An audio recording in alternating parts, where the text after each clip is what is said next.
জেলারবাসীদের কাছে আমি বিনম্র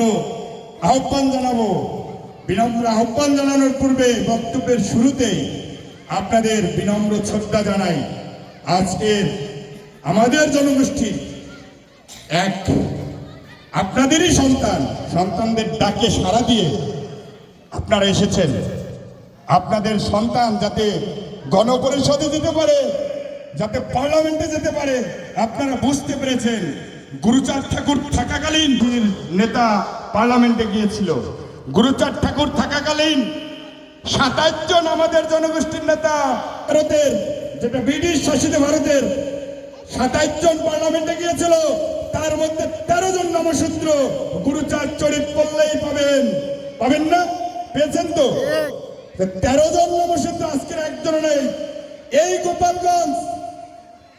গোপালগঞ্জ সাব ডিভিশন ছিল 1961 সালে। গোপালগঞ্জ সাব ডিভিশনে 6,86,000 জনগোষ্ঠী ছিল। সেই 6,86,000 জনগোষ্ঠীর মধ্যে 3,35,000 মুসলমান ছিল, অর্ধেকের নিচে, অর্থাৎ 48% অথবা 47%। আর এই নমশূদ্র ছিলেন 3,03,000, বর্ণ হিন্দুরা ছিল 40,000, খ্রিস্টান আদার্স এরা ছিল 8,000।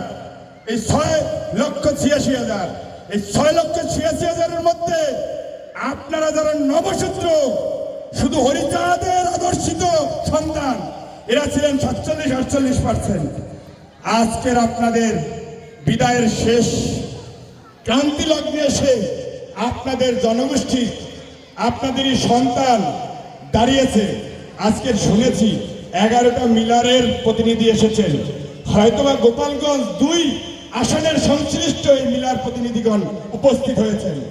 এখানে যারা জনপ্রতিনিধি আছেন, অর্থাৎ সাধারণ জনগণ, যারা ভোটার, বিভিন্ন অঞ্চল থেকে এসেছেন।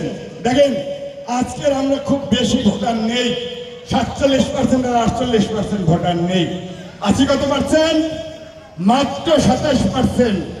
25 থেকে 27% ভোটার আছি এই গোপালগঞ্জ 2 আসনে। 4 লক্ষ টোটাল ভোটার, এর মধ্যে 1,20,000 ভোটার আপনারা।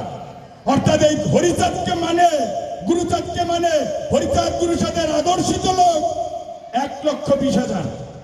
এই 1,20,000 ভোটার আপনারা প্রত্যেক ঘর থেকে একটি মাত্র ভোট নিয়ে যদি যান কেন্দ্রে, আমি যাব ভোট কেন্দ্রে, আমার স্ত্রীকে নিয়ে যাব, আমার ছেলেকে নিয়ে যাব, আমার ভাইকে নিয়ে যাব, এটা যদি আমরা করি, 1,20,000 ভোট কেন্দ্রে যদি যাই, আর যদি উৎপল বিশ্বাস গণমানুষের নেতা হয়, উৎপল বিশ্বাস হিন্দুদের নেতা না, উৎপল বিশ্বাস মতুয়াদের নেতা না, উৎপল বিশ্বাস মুসলমান যারা পিছিয়ে পড়েছিল, তাদের পাত্তা দেয়নি কোন সরকার, তাদেরও নেতা। ঠিক, যে উৎপল বিশ্বাস গণমানুষের নেতা। আপনারা যদি 1,20,000 মুসলমান যারা মানবিক আছে, অসাম্প্রদায়িক চেতনায় বিশ্বাসী, তারাও তো ভোট কেন্দ্রে গিয়ে উৎপল বিশ্বাসকে ভোট দেবে, আমরা কেন দেব না?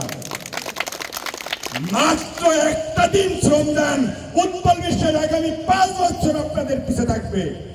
5 বছর নয়, শুধু আমরা টিকে থাকতে চাই তো? এ দেশ আমাদেরও, এই দেশ বিনির্মাণে অংশীদারিত্ব আমরাও।